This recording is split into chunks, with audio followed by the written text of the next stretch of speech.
My name is Velvet VHS, and today we are talking about the 2010 video game Majin and the Forsaken Kingdom. This is a game I recently streamed on my Twitch channel, twitch.tv/VelvetVHS. Feel free to go there and give me a follow.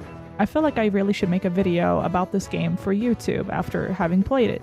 I played Majin for the first time in 2010 when the game was new, and it was one of those, oh, this looks cool kind of a buys from Amazon. Boy, I was in love with the atmosphere and the universe of the game when I played it. Majin and the Forsaken Kingdom starts off with telling you about a kingdom who mysteriously fell into ruin about 100 years ago when the darkness took over the world. The Majin and the kingdom's princess try to keep the enemies at bay till the very last moment. The darkness took over the kingdom, Majin sealed the princess away in a crystal gem with his magic powers, and got locked up in a cage himself. One day, a thief with no name comes to his aid while searching for treasure.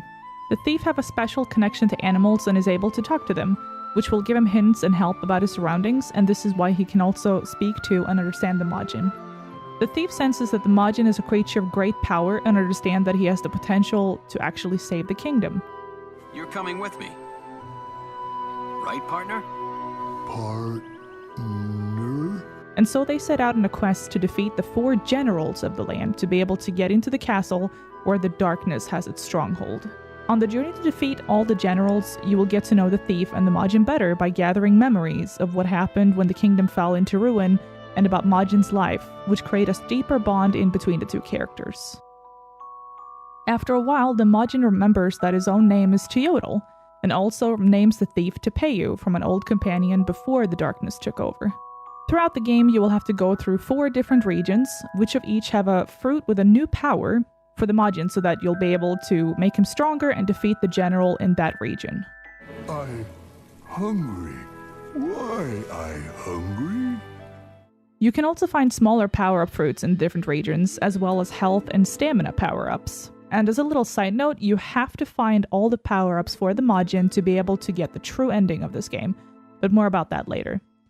The 4 regions in the game have its own aesthetic style, puzzles, background music, and enemies. And this is where I think Majin is a wonderful and beautiful game in so many aspects because there is so much to see and do if you're really fans of the gameplay, and getting that 100% achievement, which I have by the way, not to brag or anything. And during the game you can also gather XP points for Tepeyu by killing enemies and opening chests with XP shards. But you can also level up your friendship with a Majin through special combo attacks that will make Majin stronger and you'll get new duo names, etc. There also seem to be some sort of costume feature in this game. The costumes does seem to have some kind of buff of some sort, but the game never explains that actually gives you a buff or do anything. It's just a thing that's there. It's a little cool thing to walk around and collect these outfits as well and just pick your favorites. I did a little research about the characters' names in this game. They all seem to have a close connection to the Aztec and Mayan culture. Teodel is apparently translated to God, and Tepeyu can be translated to sovereign or one who conquers, which I think is pretty fitting. The princess name is apparently Toki, which translates to our grandmother. I don't exactly know why they named the princess this, but anyway. Toki's mother, which is one of the 4 generals in the game, is named Ishtab, which is the Mayan goddess of suicide by hanging, which is pretty fucking brutal if you ask me. The father's name, the king, is Xolotl, which was the father of fire and thunder in Aztec mythology. He's often seen as the lord of monsters, misfortune, sickness, and deformities, which is pretty interesting as this character was apparently very sick and had to stay bedridden most of the time according to the lore in the game. And also a quick announcement before we continue the video. I've opened up a Ko-fi page if you want to show some monetary support my way and if you really enjoy the stuff that I do. There are 3 tiers. There's currently coffee, fika, and pizza for you guys to choose in between. Thank you for considering. Now let's continue the video. Through the game, you have to make sure to keep Majin alive by healing him with flowers that you pick up along the road, and Majin can heal you in return with his magical powers. You can command the Majin to perform certain actions to solve puzzles, punch a certain enemy, or simply to use his special magical abilities to screw up a group of enemies or a bigger, strong enemy. The fighting system in this game isn't the best one.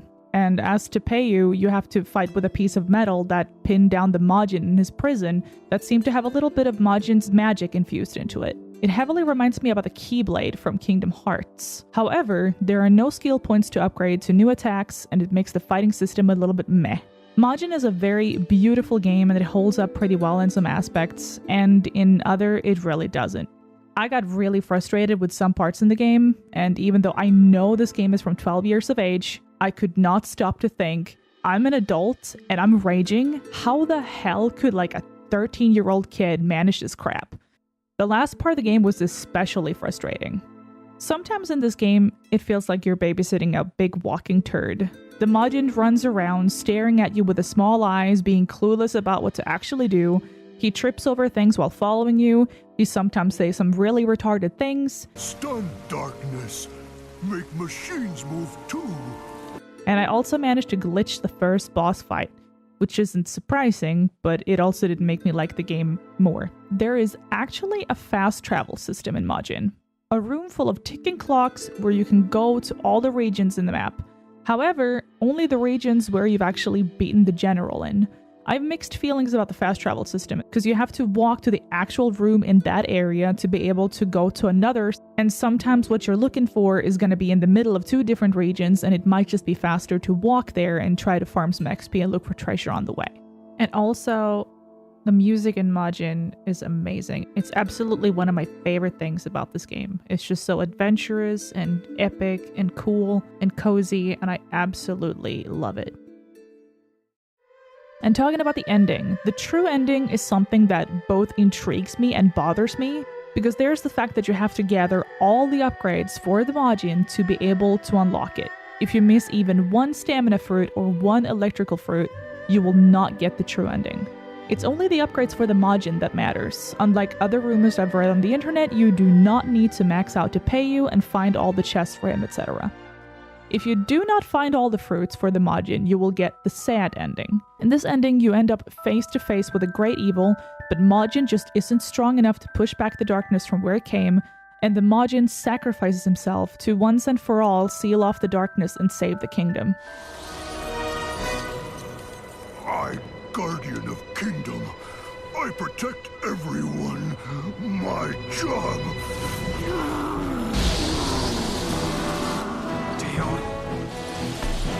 I'm not strong enough. Can't make all of them into crystal. So, I go to...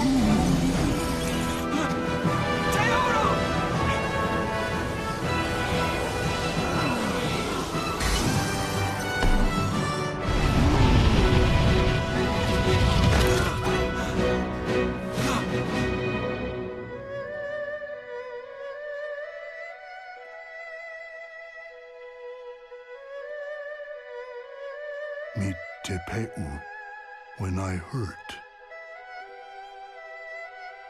Mi toki when I lonely. Mi te peu again when I hungry.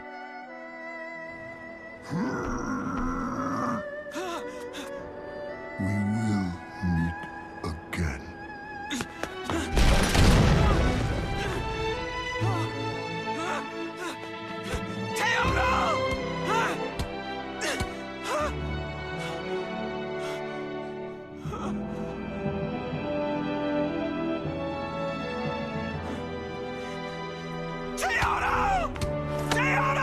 Don't worry. I'm sure we will someday.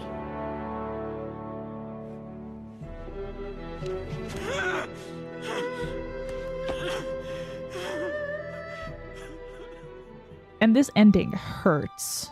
After all the time you've been spending with a Majin, bonding, fighting, sharing memories, swearing over clunky controls and hard enemies, it really feels like it was all forfeit.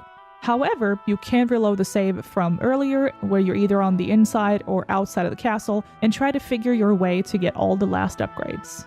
There are still pretty decent guides online, where I managed to figure out I was only missing out on 6 fruits before the big fight. And so in the true ending, Majin have enough strength to hold back the darkness and seal it behind a big gate inside of the castle. However, Majin uses up all his power to do so, and you seem to have lost the bigger part of it. The princess ensures Teodel that it's alright, and that he doesn't need his powers anymore, because now the kingdom is safe. And there, the game ends.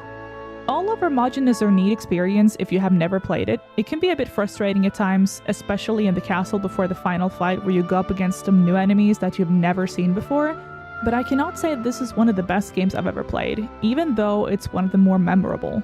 It sure has a lot of flaws, but the music, the setting of the story, and the beautiful environments with interesting puzzles makes it worth your while.